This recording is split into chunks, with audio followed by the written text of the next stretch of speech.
So welcome everyone. I'm Anita Tang. I'm your host for today for this session on fighting for democracy, learning from Hong Kong. Lovely to see so many faces here. I'm here today for Centre for Australian Progress.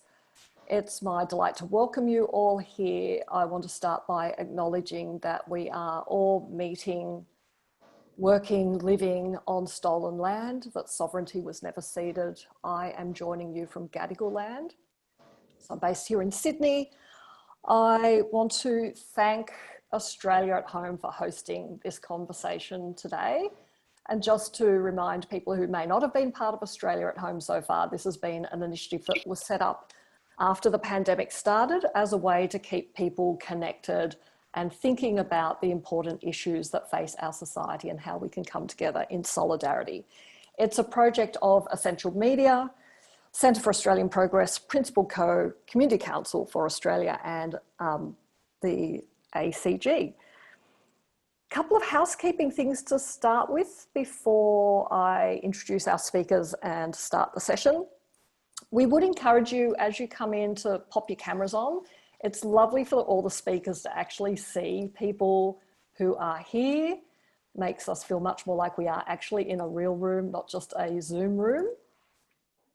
And if you wanted to change your name using the rename function, which you get by hovering towards the top right-hand corner of your square, you'll see a rename function. You could either add where you are, like what city or town you are in, or your organisation.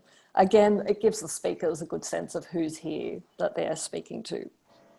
This session is being recorded for sharing later. If that's an issue for anybody, please send a private message to Hannah at Tech Support. She's introduced herself in the chat. And she's the same person that you should contact if you have any tech issues. It'd be great. I'm seeing people rename themselves now. It's fabulous to see where people are joining us from. Excellent. And feel free to also use the chat to say hi and introduce yourself a bit more if you'd like. We have 218 people logged on, which is fabulous. And I'm seeing some familiar faces and names. Lovely to see you here. So I do want to make a point that we are meeting today using the Zoom platform, and that as with many of these big digital tools, they are not necessarily politically agnostic. And we know there have been some issues in Hong Kong with activists being booted out of Zoom. So I think that's just worth noting, that we shouldn't assume that some of these things don't come with a political stance. And of course, we are here today to talk about the Hong Kong democracy movement, which is incredibly exciting. I think for many of us around the world who watched that movement rise up, it was quite astonishing to see what happened. And so I'm as excited as all of you to hear from two of the people who were at the forefront of that today. So Kinman Chan and Leung are with us. The format that we are going to follow is that I'm going to invite Kinman to speak first for about 5 minutes. I'm going to ask him a question. Then we will go to Bonnie and she will speak for about 5 minutes with her insights, and I will ask her a question. We will then take a few questions from the floor, which you could put in the chat or put your hand up when the time comes, for Kinman and Bonnie, specifically about the Hong Kong experience. And that will be followed then with some reflections from Amanda Tattersall around implications and what we can learn from the Hong Kong movement for Australia and elsewhere. I'll introduce each of them more fully in a minute, and we will then have a general question time at the end of that, and we will finish promptly at 1:30 Australian Eastern Time. I keep forgetting we have a global audience here and people on different time zones, so forgive me, I will be using Australian Eastern. So, Kinman, we're going to start with you. For those who don't know, Kinman was the co-founder of the 2014 pro-democracy umbrella movement. Many of you will remember those scenes that we saw on the news where protesters successfully shut down Hong Kong streets and government headquarters to demand universal suffrage. As a result of that, he was one of 9 activists imprisoned on public nuisance charges and was just released from prison 3 months ago. We've asked him to share with us a top line sort of history of the democracy movement in Hong Kong that will help set the scene. Kinman, welcome. Thank you so much. it's really my pleasure to share my view here because my daughter is studying in Australia. So I used to visit Australia quite often when she was a high school student there. So I'm particularly happy today to share with people living in such a beautiful country.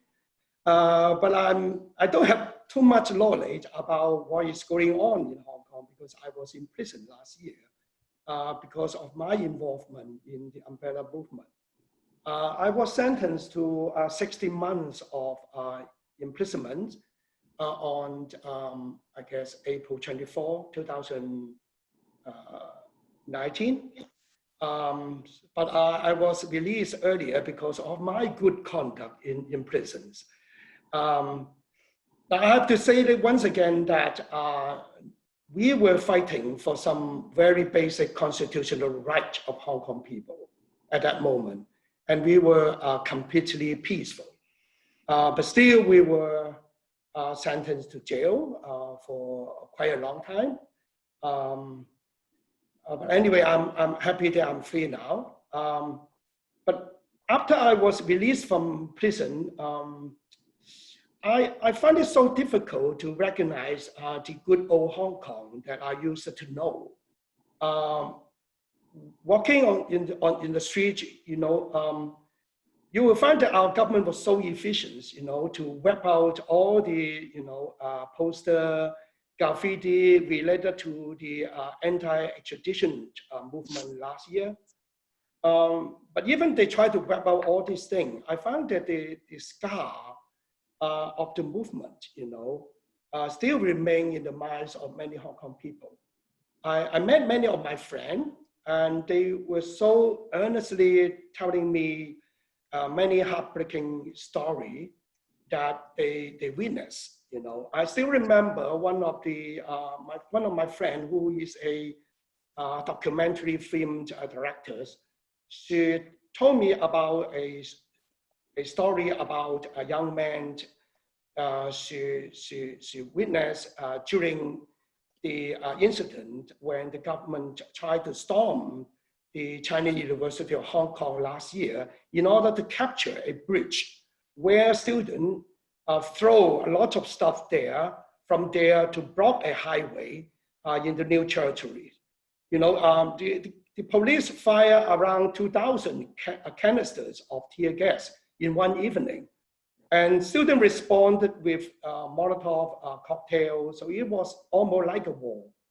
And she told me that she found a young man suddenly lost consciousness and fell down. The first aider then immediately performed CPR on him and brought him back to his life. But before they want to bring this young man to the ambulance to bring him to the hospital, this young man started to cry so bitterly that he really refused to go to hospital, just because he was so afraid that he would be arrested there and be tortured by the police in the police stations. So he would rather die than go to hospital. Even his heart was once stopped because of some, I don't know what kind of illness. But anyway, the director kept on telling me these very heartbreaking scenes. But in fact, this director already wrote me a long letter about these scenes when I was in prison.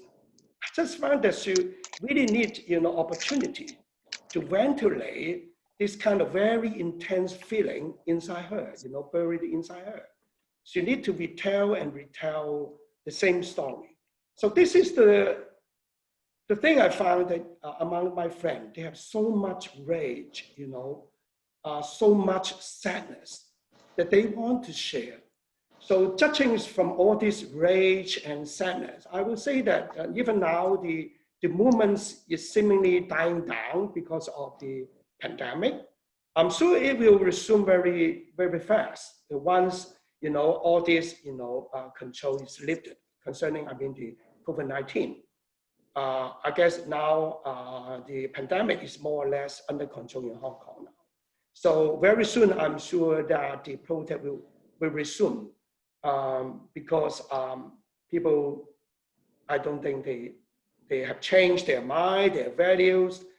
They find that it's so important to keep on fighting, particularly when the Chinese government now is imposing the national security law on Hong Kong, which is, obviously violating the basic law that which should be something that we can make our own law in order to protect national security, not directly made by China. So it's a blatant violation of the basic law. And it is a very threatening move because they are going to control any acts, I guess, including speeches, article that might, might be related to subversions, secessions, collision with foreign force, or terrorism. So the government is going to tighten up the grip on the expression of, on the freedom of expression, particularly targeting on some people and institutes. I'm sure newspapers like Apple Daily will be immediately in troubles. People like Joshua Wong, Benny Tai, and I'm not sure whether I will be one of them, will be targeted very soon. So this is what is happening now in Hong Kong. But I don't think people will give up, even if it is a very depressing situation. I'm sure we will continue to fight. Kinman, thank you so much. Those were very, you've given us a real sense of what it takes, the price it takes to be an activist in a state, under an authoritarian state. And your analysis of where it is now. Can I just ask you very briefly, what do you think, were you surprised? I think for many of us outside of Hong Kong, we felt surprised to see the move, what seemed to come for us outside from nowhere. But was there a history of a democracy movement in Hong Kong prior to the very visible umbrella movement that you mentioned? Well, we have been fighting for democracy for around 40 years. When I was a graduate student in mid-1980, I started to join rallies asking for direct election of part of our lawmaking bodies. So that is in mid-1980s. And right after the handover in 1997, people started to discuss about whether we can have universal suffrage as promised in the basic law. So in 2003, after the rally against the Article 23, which is an article related to national security law, we believe that unless we have democracy, we shouldn't give the government too much power. That might threaten our rights and liberties. So starting from there, and we have a series of actions asking for direct election, universal suffrage.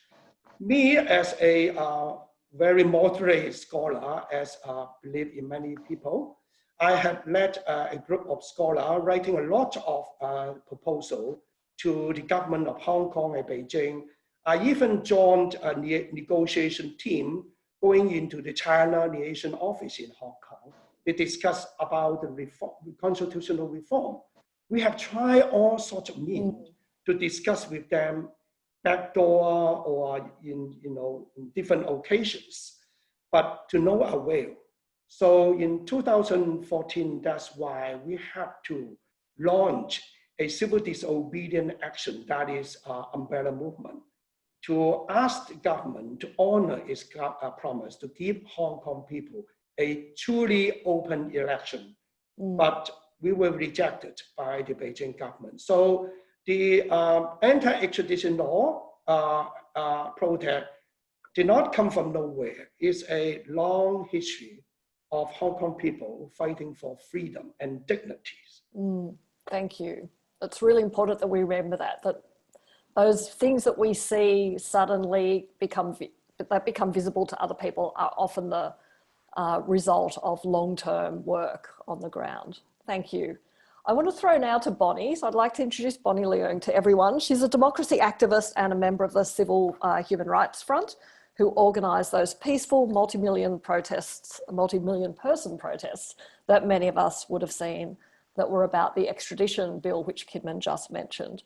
And you've also served as an international spokesperson for the anti-extradition bill. So Bonnie's going to share with us her the story of the fight for democracy from about 2019 onwards, I think, and some of the things that were fascinating to us as movement watchers around how you retained energy in the movement and the role of digital and the fact that there were different players in that movement and how you worked together. No. Thank you. Hello, everyone. This is Bonnie from Hong Kong. And first, I would like to say that I'm very honored to be here to share the story of Hong Kong to all of you. And I'm incredibly honored to share the same section with Kinman because what he done had inspired us a lot. And I believe that all of the fights for democracy over the last few decades had really built up the momentum and also inspired generations of Hong Kong people to lead up to the point which we have all seen last year in 2019. So I'm incredibly grateful to all the democracy fighters in the past, and I'm also very grateful for them still walking in this movement with us, no matter what the consequences might be. So to share about what happened last year, actually, I don't know if you have noticed that it all started with sadly, from a murder case that happened in Taiwan. And because of the extradition system between Hong Kong and China, the suspect could not be extradited to Taiwan to face fair trial. So all of us want to give justice to the victim, but unfortunately, the Hong Kong government decided to use this sad scenario to create a loophole for all the Hong Kong people, including not only citizens of Hong Kong, but also all the people in Hong Kong to be able to be extradited back to China, which we believe is a serious breach of one country, two system, and would create a serious danger to Hong Kong's human rights protection. So we were all very worried about it, and we want to tell the governments that we do not want that loophole to be created. So at the start of the 2019, Hong Kong people started to organize protests, including the Civil Human Rights Front, my group, started to organize smaller protests. And we tried to go to deputations in the Legislative Council, try to tell the government what Hong Kong people want. But as the government was not listening, so Hong Kong people had no choice but to make the protest to be bigger and bigger. And to be honest, in June, where the extradition bill was supposed to be passed in the Legislative Council, at that point, a lot of people do not think that we have ways to stop the bill from passing because of our undemocratic system in Hong Kong. The executive was not elected by Hong Kong people, and only half of the Legislative Council was directly elected. And also over the years, the Hong Kong government and also the majority in the Legislative Council, which is from the pro-Beijing camp, actually did a lot of things to further harm our system, including filibustering was no longer possible in the Legislative Council. So all of this adding together within the system, Hong Kong people plus the pandemic legislators simply have no way within the system that we could stop the extradition bill from passing. So right before the bill was supposed to be begin the second reading in the Legislative Council, we just had to try to fight the last fight, to encourage people to show up in the streets and tell the Hong Kong government that we do not want the bill. And we had no idea how many people would show up. And if there were not many people, the bill would have been passed. But to our surprise, 1 million people showed up on the 9th of June, and that changed everything. Because without the support of people, without the huge support of Hong Kong people to fight this fight together, we simply could not fight against the undemocratic system. So 1 million people showed up. It was a huge power. And I remember journalists from around the world once heard there were 1 million people took to the streets, and they immediately flew in to Hong Kong to report the news. So it also helped creating a lot of pressure to the Hong Kong government, including to Beijing as well.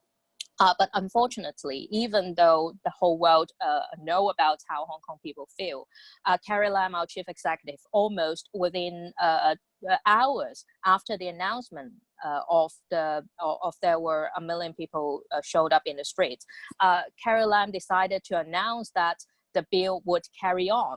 So Hong Kong people felt frustrated, but also angry. So a few days later, 2 million people showed up on the street to tell her that Hong Kong people need the bill to be withdrawn. But unfortunately, after these two major protests, the Hong Kong government suspended the bill, but still decided to carry on. So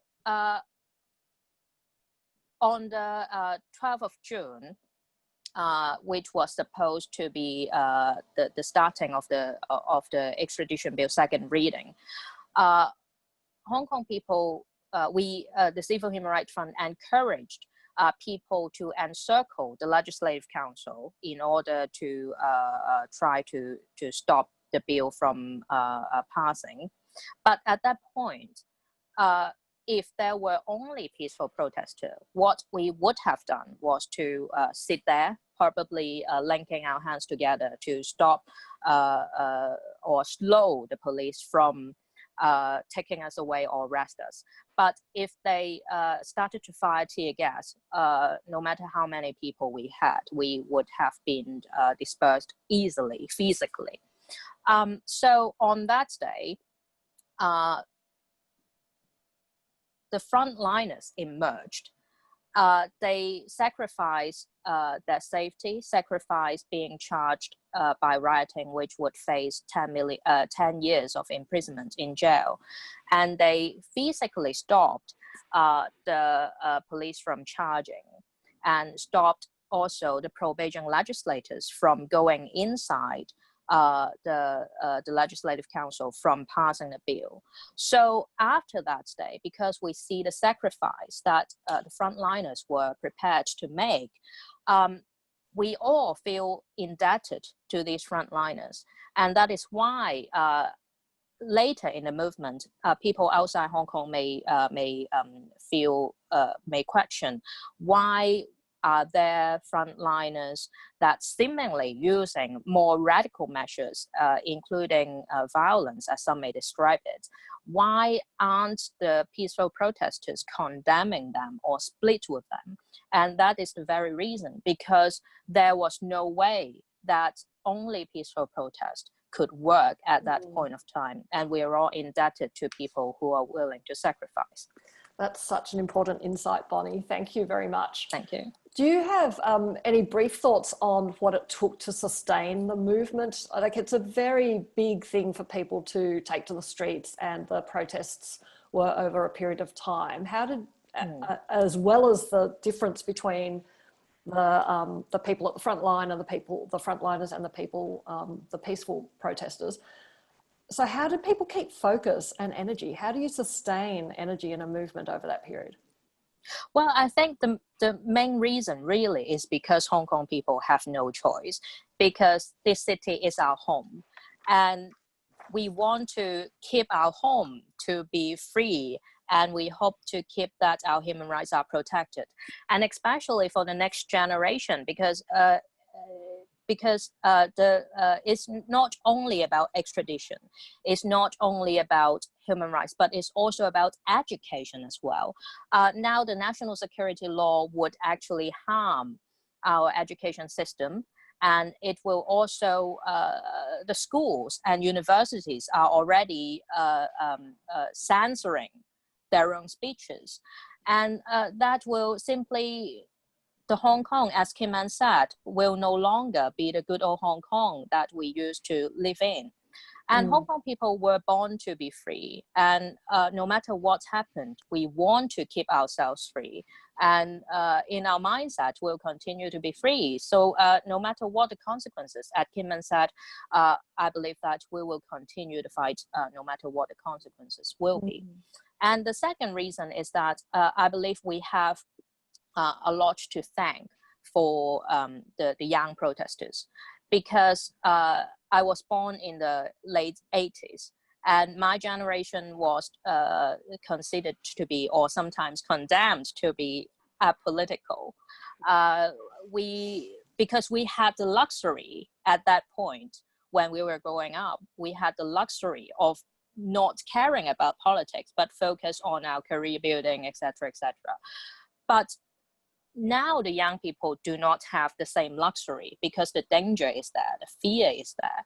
So we have no choice but to carry on fighting. And the young people especially showed us a lot of courage and a lot of determination. And that is a strong drive for all the people, to inspire all the people to carry on. And now, also as Kinman said before, as we're facing a pandemic, and the governments have a lot of more legal tools, including the social distancing regulations, to stop us from organizing more peaceful protests. So in the near future, I suspect that you'll no longer see million people protest, not because the momentum had died down, but because simply it's not allowed, and they can use these legal tools to arrest or disperse people easily. But we are trying to direct our energy, our momentum to other ways, including we're building up some interesting and inspiring yellow economy, that we support smaller shops and restaurants to support this movement.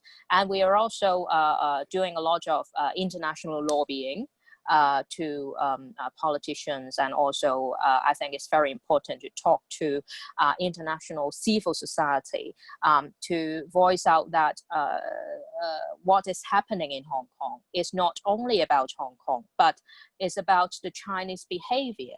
And it's only started in Hong Kong, but it will influence all across the globe as well. So this is what we're doing, and I believe that the momentum will keep going. Amazing. Thank you so much. That's so good to know.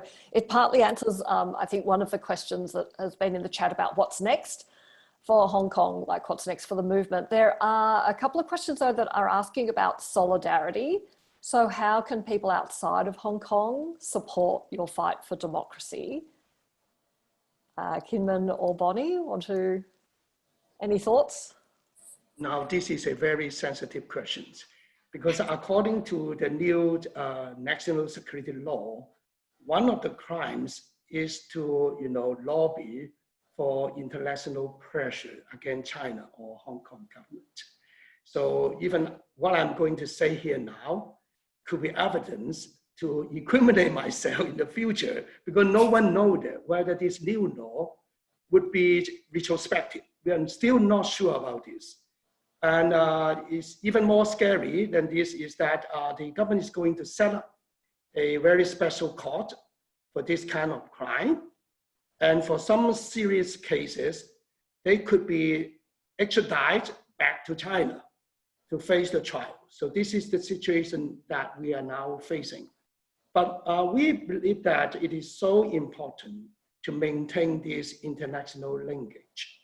I know that China wants to isolate Hong Kong, not even to the international community, but even isolate us from, the rest of China. They don't want the democracy movement here to affect people in the mainland China. So we shouldn't, just yield and accept this kind of limit. So I'm sure people will continue to lobby for international, assistance, particularly voices from NGOs and different social groups in the world that I guess is we desperately actually need this kind of, moral support from people all over the world. Thank you. Bonnie, is there anything you wanted to add to that? Yes, thank you. And as Kinman said, which is very true, the law could be passed, a national security law could be passed in a few days. And the consequences of us speaking to so-called foreign influence could be huge. I mean, years of imprisonment. So these could be our last session to talk to. I really don't know. Talk to international audience in the near future. It's possible. It's totally possible. So I think what the world need to know is that, as I said, it is not only about Hong Kong, but it is also about Chinese bullying behavior. And it's showing all across the globe already. So I think the most important thing is that, first of all, you have to understand that Hong Kong people in the future may not be openly discuss our problem in the future. So please, please, please continue to watch out for us. That's first. And secondly, also talk to your politicians to be aware of this problem. And as I said, it's not only about Hong Kong, it's about Australia as well. So I believe Australian politicians also started to be aware of that. And just a few days ago, people started to openly talking about doing business with China comes with a cost. And that is very accurate. So talk to your politicians, tell them to be aware of the problem, and also to review all of your foreign policies and also internal policies about how to stop this kind of bullying behavior, as well as safeguarding human rights and democracy in Australia and also across the globe. And that is very important and would be very helpful. Thank you, Bonnie. I also want to add to that I think the role we all have is to make the things that are hidden visible. And so anything we can do from here. So I think Amanda, I'm about to introduce Amanda, and I'm sure she'll have some thoughts on this too. But there are things that we can do from here to amplify and reveal what's happening in Hong Kong. And I think that's an important act of solidarity. So maybe, Amanda, I will throw to you now. For those of you who have not had the pleasure of meeting Amanda before, you'll know her, she is the co-founder of Get Up and also the Sydney Alliance, which is, I think, where Amanda and I first met each other. She hosts the Changemakers podcast, which I see she's already popped a link in the chat to, because she has interviewed both Kinman and Bonnie before and covered the democracy movement in Hong Kong quite extensively. She's a social change researcher and currently a partner at Sydney Policy Lab at the University of Sydney. Amanda is mainly going to talk about implications from the Hong Kong democracy movement for elsewhere, but I think, Amanda, it would be great if you also wanted to share any thoughts about solidarity. Well, indeed, I've got 3 lessons, and that might be one of them. So, and I also am going to address some of the questions about some sort of practical implications for some of the movements that are going on here right now. But I've got limited time, so I'm going to talk about 3 lessons that arise out of Hong Kong for anywhere really, because frankly, what we've seen out of Hong Kong, not just last year, but over 40 years, is nothing short of extraordinary. And we have so much to learn and gain from being in a solidaristic relationship with people like Kinman, Bonnie, and the millions of people who've protested for democracy. So my first lesson is about leadership. Hong Kong teaches us a lot about leadership. Now, I'm not here to give you a story about leaderlessness. Right, that was written up that the movement was leaderless for a bit. There is nothing leaderless about the Hong Kong protest movement. It's got a long history and it's never been without strong, clear leaders. But across the time, and particularly between the umbrella movement in 2014 and the 2019 protests, there's been different interpretations and understanding of leadership that I think are useful and interesting for us. So when Kinman and the rest of the Occupy trio initiated the movement that became the umbrella movement and worked with students that some of you may have heard of, like Joshua Wong, Nathan Law, and Agnes Cho, they put themselves out there as people. Well, indeed, as Kinman often tells it, Benny Tai put Kinman out there in a newspaper article that he found out about when he was in France, and all of a sudden found himself to be a figurehead for this movement. It was a bit of a crazy moment. He can tell that story. He tells the story on the podcast, which is a perfect way to advertise that subtly. But there was a real vulnerability that came from the identifiable nature of those leaders, which is that they were all charged, arrested, most of them were jailed, and they've been targeted. All of them have been targeted. And we know this, right? Globally, we know this, that really significant publicly named leaders are vulnerable. Martin Luther King's assassination is the famous example. But we also know this in our movements. If any of us are carrying too much on our shoulders when we are working in a social movement, we suffer from burnout. It can be too hard to bear. So what did they do in 2019? They multiplied the leadership. They used phrases like becoming like water, right? You would have heard of that phrase, right? They used masks. They became anonymous. In the face of crisis where everyone was asked to be a leader, but it wasn't about being an identifiable leader necessarily. It was about being a leader for democracy. And there were just a lot more of them. They used digital tools like LinkedIn, which I can put an article up about, where anyone could plan a strategy and people could plan tactically online. There were thousands and thousands of leaders, and you know what? They were hard to catch. You know, authorities find it very difficult to catch thousands of leaders. It's much easier to arrest a few. There were movement-facing leaders. It wasn't leaderless, movement-facing leaders, not media-facing leaders. And by having lots of them, they were safer. So what's that mean for Australia, right? So maybe this is me speaking out of turn, but I think that we have a problem with leadership in civil society in Australia. At worst, we have people who are seen as figureheads. Tragically, sometimes they're seen as celebrities, but it misguides our mass movement to thinking that they aren't leaders when actually they're the grunt of the power.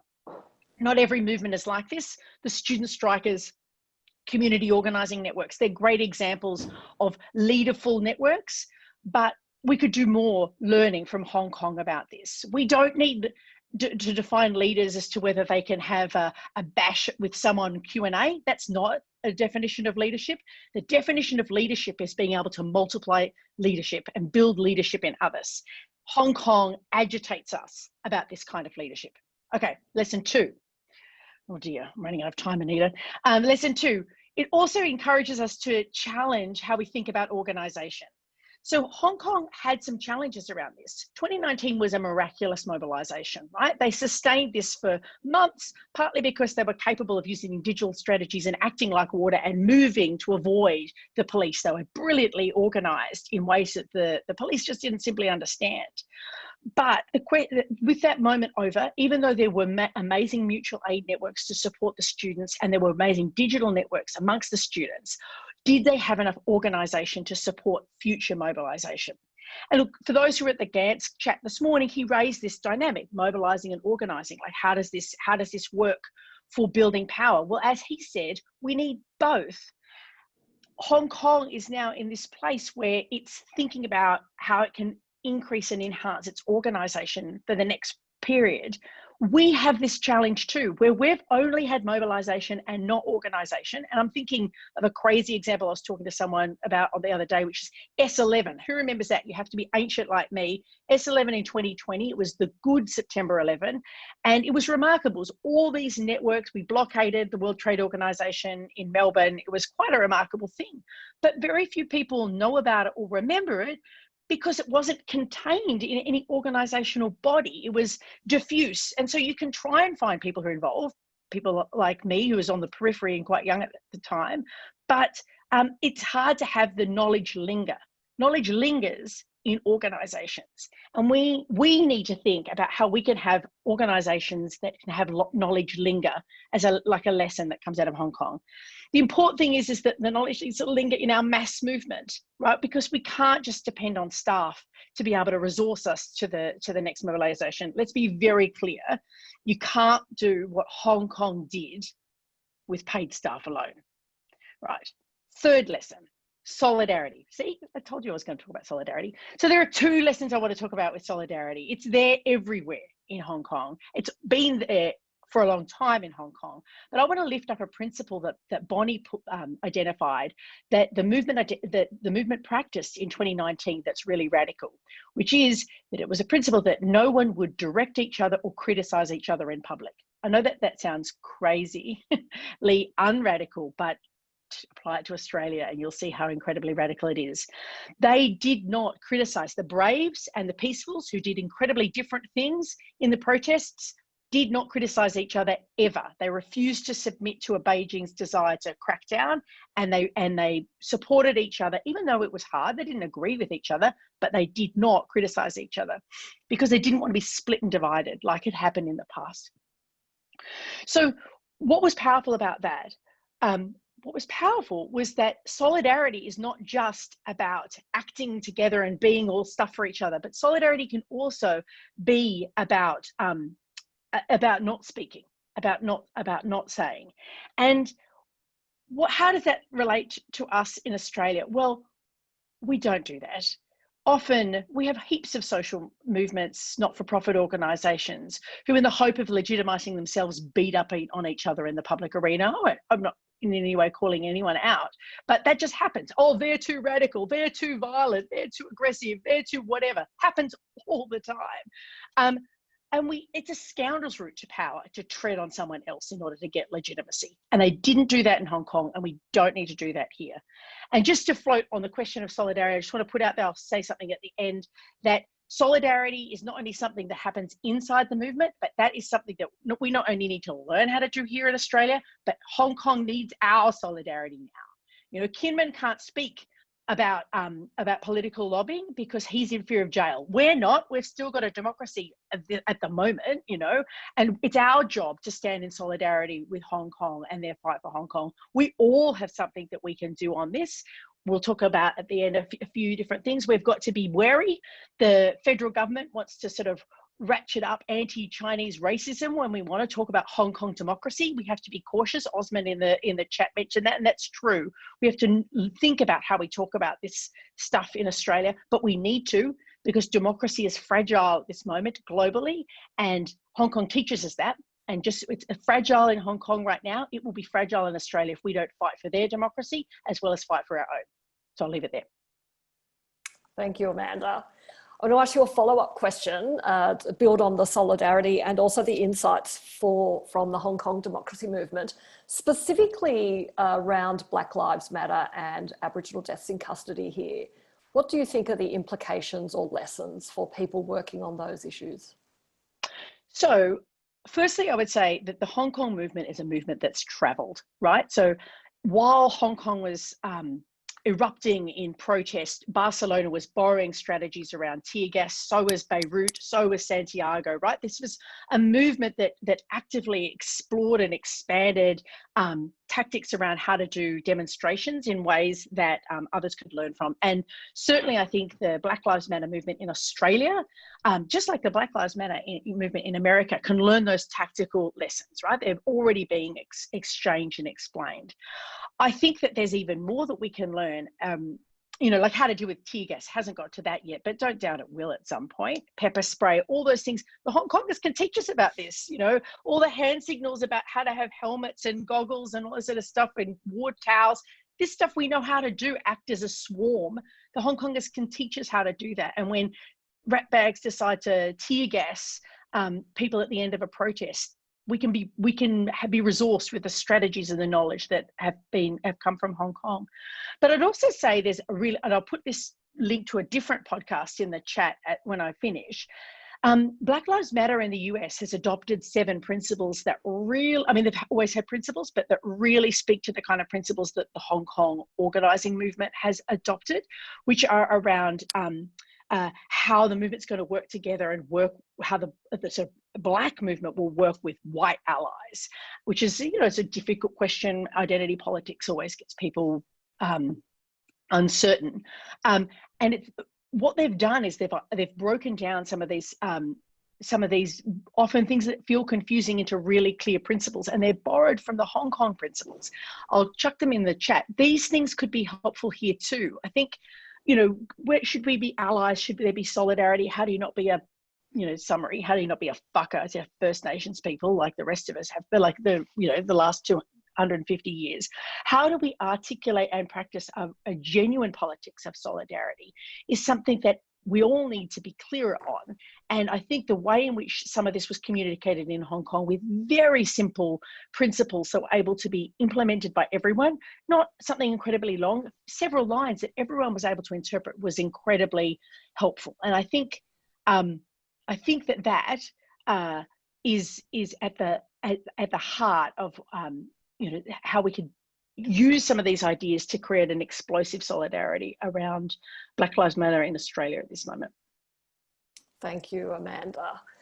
I want to throw to a couple of questions from the floor that have come in the chat, but I do want to also acknowledge at the moment that we are holding a tension in the room here around having the privilege of hearing directly from Kinman and Bonnie and their willingness to take questions, but also, as you heard from them before, when we asked the question about solidarity from outside of Hong Kong, that everything they utter can potentially put them in danger, and Kinman has already paid a high price for that. So I want to acknowledge that, and it means that we won't get to, and we also won't get to every question. I'm just going to call two of the people who've popped questions in the chat to unmute, or I think the tech people will unmute for us. There's a general question about democracy being fragile everywhere. Penelope, if you're still with us, did you want to pose your question? I think this is a good question about democracy generally, and I'd love reflections from Kinman and Bonnie and Amanda. Penelope Hume.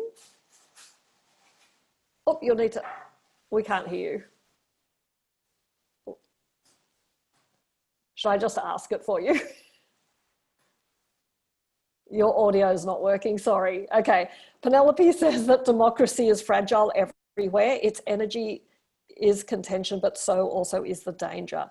Do you see a point where there is success? What more needs to be done? And what should we all be doing to protect our democracy? Protect or fight for? Who would like to go first on this? It's only a small question. I can go first. Okay, Bonnie, thanks. What can be done? I can share a small story. Last year, some Hong Kong students went to Australia trying to do some lobbying and also explain Hong Kong's situation in Australia. And they were scheduled for some public talks or something. And then they were promised the venue, and then the venue cancelled because of the sensitivity of the topic in Australia. So what I wanted to point out is that democracy, freedom of speech, really is in our lives. So what we need to do really is to see what's happening in our life, and when there is injustice, speak out. I think it's very important. It could be our companies, it could be our NGOs, it could be our politicians, governments. So it starts with everywhere, just in our daily life. So I'll be aware of it and speak out. And that is very important, I believe. Thank you. May I follow up a little bit? Yes, please. I know that right now, there are more than 60-something young people staying in Australia seeking for political asylum because of their involvement in the protests last year. And I hope that Australians can stand with Hong Kong, because the way China is treating Hong Kong now, in fact, is going to be the same way China is going to treat other places, including Australia, where would celebrate, democracy, freedom, and human rights. So I guess through the way that Australian can, give assistance to people around the group, is also the way to sustain, the democratic value in your own country. That's a really good point. Thank you both. Amanda? Two things. Firstly, let's not think of democracy as something that only comes from the state.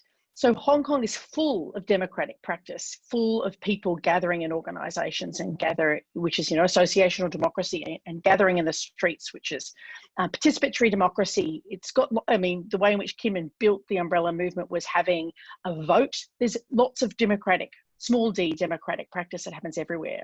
So we have some richness in that. In terms of winning, but of course, if you don't have it in the state, it's a bit of a disaster. Like, I'm not trying to glorify or romanticize non-state action. State action is incredibly important. In terms of, I just want to throw something agitational out there because I know as well. In terms of effectively supporting democracy movements in Hong Kong, if you're in Australia, the people who aren't speaking out are the Labor Party. Full stop. Right? The issue is not, there's actually quite a large constituency, sometimes one could say slightly racist constituency in the Liberal Party who support the issue of more freedom in Hong Kong for their own reasons, because they're anti-communist or whatever. The Labor Party is the party that has not made clear public statements. So many of the people on this call and organisations would be in organisations that would have relationships with the Labor Party. And I think that if there was one thing that you were wanting to do, it would be speak to your political representatives, Labor Party political representatives, to encourage them to be more forthright in support of democracy in Hong Kong. I think that's the biggest difference that progressives could make, because actually our side is letting the team down. Fabulous call to action, Amanda. I would expect nothing less from you. Fantastic. Okay. I have another question I want to come back to. This is from Cara. So if Cara's around and can be unmuted, she can ask her question. But it brings us back to the thing around how do you build movements when there are people, when not everyone might agree. Cara, are you there? Yes, I'm here. Sorry, my camera is not working. Can you hear me? Yes. First of all, thank you so much to Bonnie, Kinman, and Amanda for sharing. I'm learning a lot, and I'm kind of emotional because with all that's happening in the Philippines, it's too polarized. So I'm wondering how the Hong Kongers are able to unify people, regardless of regardless of what their political stance is. They all know that they're fighting for the common good of everyone, which is not exactly the same sentiment back home.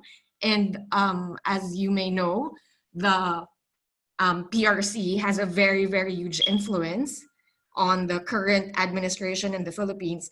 And there's also a pending bill in the Philippines, which is also supposedly anti-terrorism, when the only terror is coming from the government. So I'm wondering how you think we can engage other people who still support the administration and the pro-PRC stance in a way that, we can engage in a proper discourse rather than just shaming them for not sharing the same perspective. Thank you, Cara. If I can paraphrase that to be a general sort of question around movement building, how do you build more support for a movement when the community or the population might be quite polarized? Mm-hmm. Well, in the mid-1980s, when we first started the democracy movement in Hong Kong, we realized that so much on a centralized leadership. At that moment, the number of people involved, say for example in rally, in marches, were not much. But during the umbrella movement, we tried to use different means, to bridge a certain kind of leadership with the initiative from the people. We established an idea of the Liberation Day. We spent almost 9 months conducting different sections in university, in different communities, having discussion with people like social workers, churchgoers, or even homeless about universal suffrage and why it is important to them. We also organized a civil referendum. We don't have referendum in our constitution, so we have to do it in our own way. It's a people referendum. will use a telephone device, for e-voting, for people to express their view concerning different reform proposal. At the end, we have around 800,000 people joining the electronic voting. So this is the way that we want to bridge leadership, central leadership with people initiative. But at the end, the umbrella movement didn't get democracy for people. So this time, people became even more innovative. We call ourselves a leaderless movement, but in fact, we also have mechanism for people to deliberate about the goals and strategies of the movement. As Bonnie have just mentioned, that we rely on some kind of internet platform, which what we call 联登 in Putonghua or 联登. There is LIHKG, which is a very important electronic platform that people can discuss. And they have a device called PISH, P-I-S-H. In fact, it means push. That when more people like certain idea, no matter it's about the movement goal or strategy, they can push that idea to the top of the list.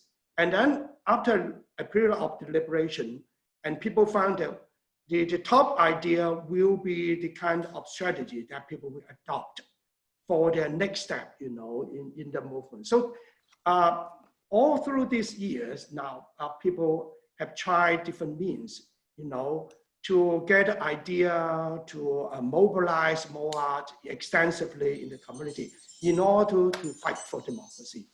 And I'm sure it will continue. And it's because that we have spent so much time fighting for democracy. Now everybody knows that no single, mode of mobilization will be most effective. We have to be more open-minded, to accept different strategies. So this time it is a mixed strategies. Some people will be more militant, more confrontational. Some people will remain legal, peaceful, but we respect each other in order to create a more dynamic movement. And even this is a leaderless movement, we were able to, at the end, formulate certain 5 very specific demands through that, internet discussion platform. It's amazing. Thank you, Kinman. It does sound amazing. I have seen it, but I don't read. I can't read it. But thank you very much. Bonnie and Amanda, final comments in 30 seconds or less. These are your closing comments. So I would just say, this whole conference is about thinking about what is the big vision that is going to come out of this moment, this crisis-ridden moment. And I think the speakers here today show us how it has to be internationalist, how we can't just seek the transformation of Australia as a nationalist island, and that our friends in our neighbourhood and around the world need our support, and we need to be in partnership with them. So I guess as my agitation is back to everyone to think about the international nature of this struggle, and that we need to lock arms and be with our friends in Hong Kong and others around the world fighting for a better place. Thank you, Amanda. Bonnie? Yes, stand with Hong Kong in solidarity. Yeah, watch us for us. Thank you. Yes, excellent. There were so many more questions in the chat. I'm sorry we couldn't get to them all. There were some practical ones, and I will arrange how we can follow up with some of you who had very specific questions about how you could help. I want to thank everybody, especially the people who host Australia at Home. This is actually the last week where there'll be daily lunchtimes, but there'll be ongoing events, about 1 or 2 a week, including a book club, which will be great.